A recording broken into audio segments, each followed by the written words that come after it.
اکثر لوگ وظیفہ پوچھتے ہیں جی فلاں کام کے لیے کیا وظیفہ ہے، فلاں کام کے لیے کیا وظیفہ ہے، فلاں کام کے لیے کیا وظیفہ ہے۔ میں تو ہر ایک سے یہی کہتا ہوں کہ بھئی سب سے بڑا وظیفہ یہ ہے کہ رات کے آخری حصے میں اٹھو، تہجد کی نماز پڑھو، 2 رکعت یا 4 رکعت نماز حاجت پڑھو، اللہ تعالیٰ سے مانگو۔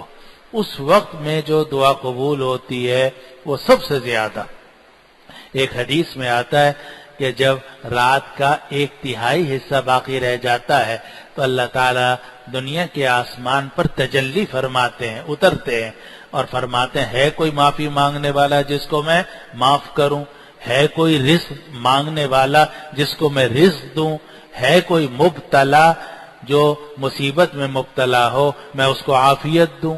اللہ تعالیٰ خود جو ہیں وہ پکارتے ہیں ہے کوئی معافی مانگنے والا جس کو میں معاف کروں، ہے کوئی رزق مانگنے والا جس کو میں رزق دوں، ہے کوئی مبتلا جس کو میں عافیت دوں۔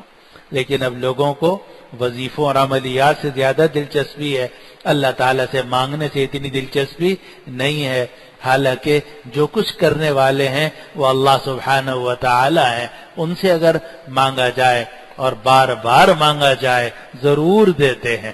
بلکہ اس دعا میں اصرار کرنا اللہ میاں دے دے، یا اللہ بس دے ہی دے، یا اللہ میرا یہ کام کر ہی دے، تو اصرار کرنا اور محبت سے ادب کے ساتھ اللہ تعالیٰ سے بار بار اصرار کر کے مانگنا بڑی نعمت ہے۔ اللہ تعالیٰ مجھے بھی اس کی توفیق عطا فرمائے، آپ کو بھی توفیق عطا کرے۔